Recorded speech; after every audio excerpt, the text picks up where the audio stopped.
de Samuel, vemos capítulo 16, leemos acerca de cómo Dios escogió a David.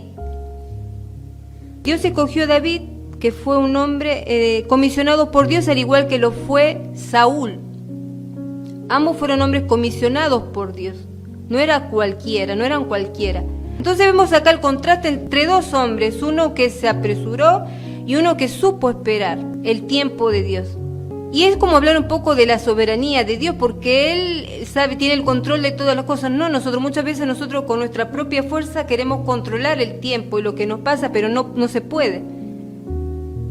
Entonces vemos que Dios de manera providencial le había permitido a David pasar por soledad, pasar por tiempo de dificultad, por el frío de la noche, por el calor del día, por el peligro de las fieras del campo.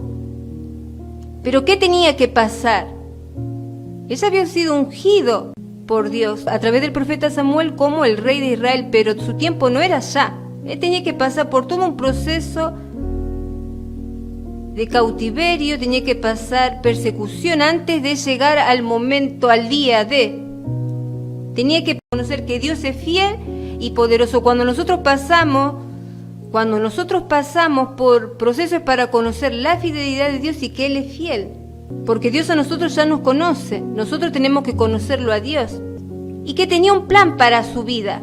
Dios tenía un plan para su vida y era necesario el proceso. Cuando Dios tiene un plan para nuestra vida, cuando hemos sido comisionados por Dios, va a haber que pasar por un proceso. Y no iba a ser rey de Israel de la noche a la mañana. Tenía que ser probado, había aspectos de su carácter que tenían que ser probados. Si no, pregúntate una cosa: ¿por qué dice la Biblia que David era un hombre conforme al corazón de Dios? Y si nos fijamos solamente en este personaje bíblico, dice que él tenía el corazón conforme al corazón de Dios. Pero nosotros sabemos los pecados que cometió David. ¿Cómo que era un hombre conforme al corazón de Dios? David cometió pecado, incluso podía decirse que fue igual de desobediente que Saúl.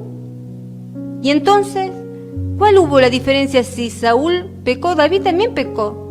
¿Cuál es la diferencia? Cuando Dios escogió a David, dice la Biblia, porque vio un corazón conforme al corazón de él. O sea, a pesar de que David no era perfecto, era pecador como Saúl. Y si miramos con nuestros ojos naturales y según nuestra propia justicia, de seguro que vamos a considerar a David como culpable, pecador, y lo pondríamos a la misma altura de Saúl, pero esa no era la perspectiva de Dios, porque había una diferencia. Los dos, si bien pecaron, los dos eran culpables de lo que habían hecho, pero había una diferencia. Pero con nuestra propia justicia el hombre podía decir no, pero lo tenía que haber desechado a David. Pero hubo algo por lo cual Dios no desechó a David. ¿Cuál fue la diferencia? El corazón del hombre hace la diferencia, el corazón de uno con otro. Ahí vemos el contraste. Porque el corazón dice lo que es la esencia. Una foto de una persona no dice nada, conocerla personalmente no dice nada, pero la esencia de la persona la define. Es la esencia lo que hace la persona, no ni una foto, ni conocerla personalmente, ni lo que puede decir con la boca, sino la esencia. Y Dios conoce la esencia de las personas. ¿Y cuál fue la diferencia? El corazón de un hombre hizo la diferencia. Sí, ambos pecaron, pero el corazón de David era un corazón que estaba dispuesto a humillarse ante Dios, dispuesto a reconocer su pecado y a clamar por gracia y misericordia, con total arrepentimiento. Para ver esto, vamos a ir al Salmo 51, que dice mucho acerca del corazón humillado de David. Salmo 51, y nos describe más o menos cómo era el corazón de David. Y dice, se titula el Salmo 51, arrepentimiento y plegaria pidiendo purificación. Ten piedad de mí, oh Dios, conforme a tu misericordia, conforme a la multitud de tus piedades, borra mis rebeliones, lávame más y más de mi maldad, y límpiame de mi pecado, porque yo reconozco mis rebeliones y mi pecado está siempre delante de mí. Contra ti solo he pecado, y he hecho lo malo delante de tus ojos, para que sea reconocido justo en tu palabra y tenido por puro en tu juicio. He aquí en maldad he sido formado, y en pecado me concibió mi madre. He aquí tú amas la verdad en lo íntimo, y en lo secreto me has hecho comprender sabiduría. Purifícame con hisopo y seré limpio, lávame y seré más blanco que la nieve. O sea, vemos que está un corazón contrito reconociendo su pecado ante Dios, no siendo soberbio con Dios, reconociendo y diciéndole: Señor, purifícame, lo mismo que tenemos que hacer nosotros. Purifícame, Señor, ten piedad de mí, ten misericordia, reconocer. Porque hay mucha gente cristiana que no está en victoria porque no reconoce el error. Dice: no, yo lo hice, no estuvo tan mal porque yo lo hice por este motivo. Tratan de justificar sus errores cuando en realidad tienen que reconocer que hicieron mal, reconocer que tienen que pasar por un largo proceso de cambio, pero reconocer y aceptar, respetar el proceso. No impacientarse cuando no ven la oración contestada, impacientarse cuando no ven lo que le pidieron al Señor en sus vidas. Hay algo que el Señor está permitiendo en ese proceso. El Señor quiere purificar, quiere limpiar, quiere sacar de la vida de uno, y lo va a hacer a través de un proceso, no lo va a hacer mágicamente. Lo va a hacer a la manera de Dios, que es a través de un proceso. Los mundanos dicen: bueno, vos pones tus manos en Dios y pensás que mágicamente se va a resolver tu problema. Yo uso la razón y soy sensato. Como tratando al que cree en Dios de una persona que tiene un pensamiento mágico. Y no es así. El cristiano no es que tiene un pensamiento mágico ni que cree en palabras mágicas. No, la palabra de Dios es vida, verdad. Quizás para el hombre natural no, pero para el hombre espiritual sí, que conlleva un proceso. La palabra se va a hacer cuerpo en nosotros, se va a hacer real en nosotros a través de proceso. Y quizá el proceso lleve años, quizá el proceso nos haga pasar por angustia, soledades, llanto, pero bienvenido sea el proceso. Por eso la palabra se llama respetar el proceso.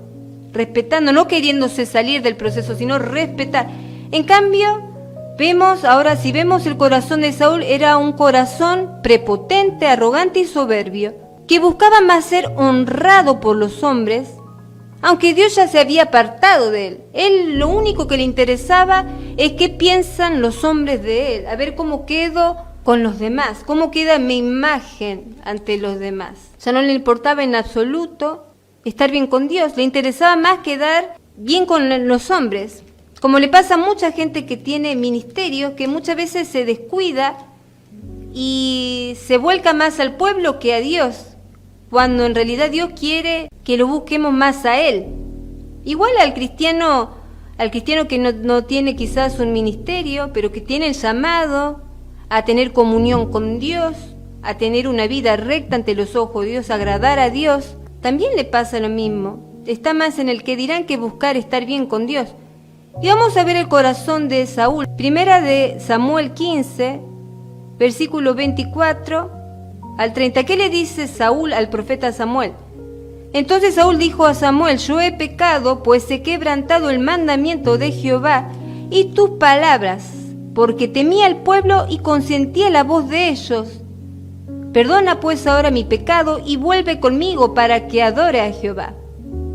Y Samuel le respondió a Saúl: no volveré contigo, porque desechaste la palabra de Jehová, y Jehová te ha desechado para que no seas rey sobre Israel. Y volviéndose Samuel para irse, él se asió de la punta de su manto y éste se rasgó. Entonces Samuel le dijo: Jehová ha rasgado hoy de ti el reino de Israel y lo ha dado a un prójimo tuyo mejor que tú. Además, el que es la gloria de Israel no mentirá ni se arrepentirá, porque no es hombre para que se arrepienta. O sea, vemos acá que él deshonró a Dios, deshonró la palabra de Dios, la desestimó. Entonces el Señor, ¿qué hizo? Lo desestimó a él, porque la palabra de Dios es para obedecerla, no es algo que está de adorno, que es algo teórico para agarrarlo con la mente y lo dejamos estar, lo posponemos. pero sigo con mi vida cristiana, cuando el Señor en realidad quiere que resolvamos el asunto con el pecado. ¿Por qué? Porque eso interfiere en nuestra comunión con Dios. Hay un obstáculo que nos impide tener ese acercamiento con Dios. ¿Y cuál fue la causa de la caída? ¿Cuál fue la causa de la caída de Saúl? No estaba enfocado en lo que Dios le pedía o en lo que Dios esperaba de él, porque a él le había sido comisionado la obra de Dios, que era dirigir al pueblo, un pueblo bastante rebelde, que era el pueblo de Israel. Y no cualquiera podría llevar la obra, no cualquiera podría estar encargado de dirigir al pueblo, a no ser de que Dios lo apruebe. Y no podría servir de cualquier manera, tenía que ser probado por Dios, a ver si era un hombre capacitado, a ver qué carácter tienes tú, qué carácter tengo yo. Seremos probados, hablamos, decimos con la boca, pero el Señor no quiere solamente palabra, el Señor quiere ver la esencia, a ver si es verdad lo que dice con la boca, tan fácilmente. ¿Será verdad? Entonces ahí vemos la diferencia entre un hombre que sirvió de verdad a Dios y un hombre que era aparente, era pura apariencia, puro humo. ¿Cuál fue la causa de la caída de Saúl? Nosotros dijimos recién que tenía el pueblo más que a Dios, quería escuchar la voz del pueblo más que la voz de Dios. Entonces Saúl pecó de soberbio, fue demasiado arrogante para escuchar la voz de Dios. Proverbios 16:18. Después del orgullo viene la caída y tras la arrogancia el fracaso. O sea que el fracaso viene por no escuchar, desoír la voz de Dios. No te quiero en eso, no te quiero ahí, no pises esa zona, aparta tus pies de ahí. No, pero a mí me parece que es lo correcto, que yo tengo que hacer esto, aparta tus pies de ahí. No me parece, mi parecer es porque yo pasé. Y les damos excusas a Dios, no, porque si yo hago tal cosa, se va a arreglar esto, y tratamos de acomodar las cosas cuando el Señor dice no es así, es lo que yo digo, no lo que vos pensás, lo que te parece o cómo vos querés arreglar, porque ante una situación desesperante como seres humanos nosotros lo que queremos hacer es arreglar el problema, y lo primero que se nos sale es arreglar el problema a nuestro modo, y ahí es cuando nos volvemos Saúl, ahí nos transformamos en Saúl y caemos y perdemos todo lo que nos costó años construir. No te quiere otra vez, y si no creces en la fe vas a volver a ser la persona que eras antes, por tu falta de fe. Sin fe es imposible agradar a Dios. Muchos dicen, no hay que agradar a Dios. La Biblia dice, sin fe es imposible agradar a Dios. O sea que si no tenés fe, dudas un poquitín